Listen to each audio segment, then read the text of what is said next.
We pretty much come to the Indaba, or some of my staff, myself, every second or third year. And our major objectives are to do some networking, get a sort of a pulse of where the industry is going. We've been involved in African mining for many, many years. In fact, this year is our Multotec's 50th anniversary, and probably for the last 25 years been very active in Africa, and this gives a good indication where the activities are, what's happening on the continent, what to pay attention to, which minerals, which countries. Yeah, so it's a pretty good indication. We don't do a stand here, so generally we just do the networking, listening to the presentations,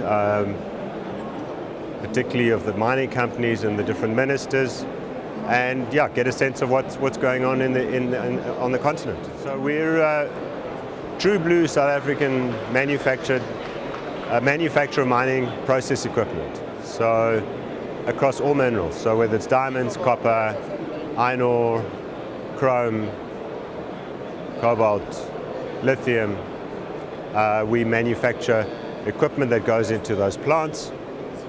We differentiate our equipment by sort of capital or consumable. So the consumable, in our definition, is the part that has to be replaced on a regular basis, and that's plant specific. So our service proposition is we have to be local. So we've got branches throughout Africa, and we are as close to customers we can get. We often also offer service contracts. So we're very actively involved with all the mining operations where we have products, and our business has flourished. I mean, the last year has been an absolute brilliant year for us. We've got some good momentum going in, and we've heard, as we've heard in the conference over the last 2.5 days, what are they calling it now? It was the battery minerals has now become the critical minerals. So, and the Americans are suddenly showing up and saying, well, they're also interested. Yeah, so Africa's got lots, and the irony is, as much as we call it the green revolution, we need more mining to supply products to make the green revolution possible. So yeah, our activity is not just in Africa, we're also spread across the globe.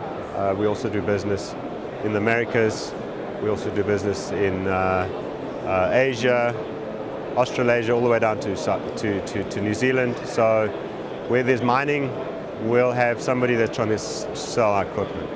First of all, we talk about the energy crisis, right? I think every manufacturer would be amiss to say it's not affected us. We are lucky enough that we could very quickly convert our factories to be generator dependent. So the load shedding, we had to mitigate load shedding. You can't run a factory with 4, 5, 6 hours of no power in the day. Our labor force and our overheads don't allow us to. So we've had to mitigate the risk of the intermittent power.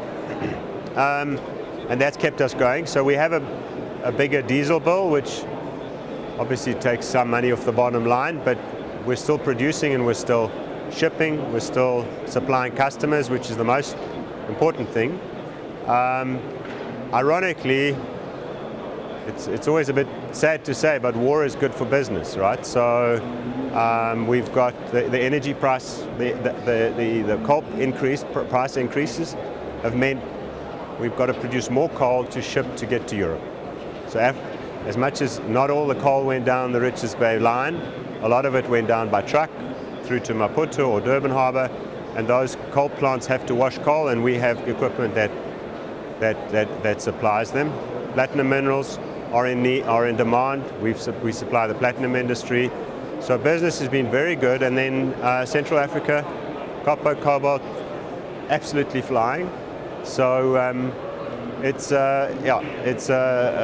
currently for us, you know, they talk about a super cycle, and the minute we start talking about super cycles in the mining industry, my experience is suddenly we're out of a super cycle. So I don't want to call it about a super cycle, but minerals are in demand, and we go and we're opportunistic at where we can find the business. As Multotec, we also, as a side product, make a ballistic protection product in ceramics, an insert that goes into a bulletproof vest. As you can well imagine, that's highly sought after now. So we supply the manufacturers of vests with the insert, and that business is flying as well. So generally across most of our businesses last year, we've had a brilliant year.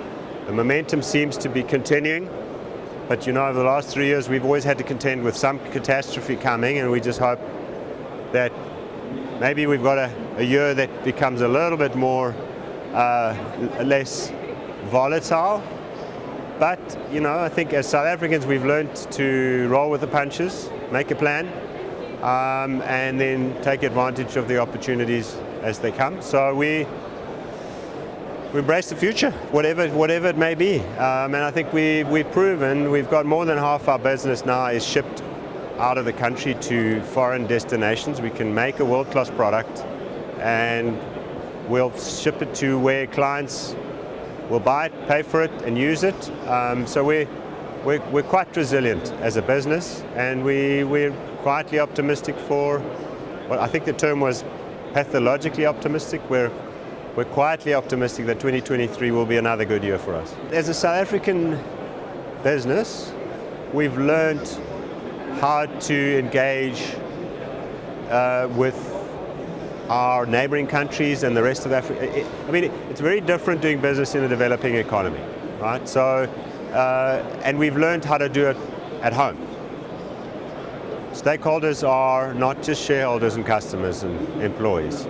Stakeholders are communities. Stakeholders are, environment is a stakeholder. So we try to, go into, whether it's now in Botswana or into Ghana or into Mozambique, we have a model that's already established at how to engage with communities, how to be part of upskilling the people in the environment. We look forward to partnering up with people in the community that can do work for us, and we can train them. So, yeah, our service proposition is important for our customers. We always say the mining industry and the mineral processing specifically is dependent on good quality products with good service. The miners are price takers, so they can't determine the selling price, but they can determine the beneficiation cost. And if we can make them more efficient, in other words, reduce their cost per ton, they're going to do well, we're going to do well, and that's our value proposition. So if we have to offer service level or additional equipment, or we have to modify equipment for a particular application, I think it's a challenging environment. The world is a volatile place, and we have to survive, and we're doing more than just surviving, we're thriving. So we're quite excited as a business,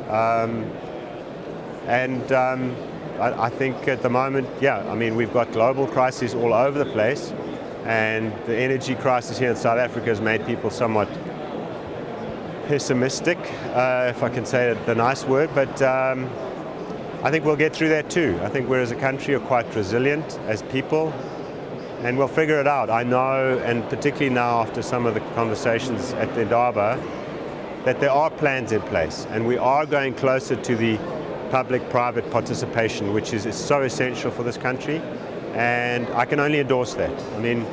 We as an energy consumer would like to go into a microgrid situation and partner up with a local municipality. But there has to be willingness from the municipality to engage with us, but we've got to offer something meaningful than just criticism, right? So we have to be able to say, okay, this is what we would like.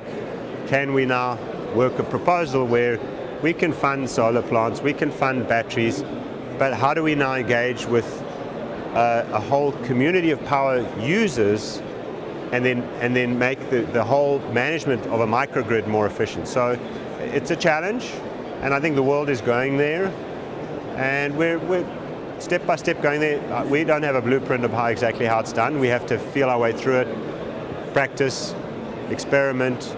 There isn't a one switch and everything's working. It's a process of getting to know each other, working together with local councils, and we make a plan, and we'll hopefully navigate through this and be stronger as a community and a society.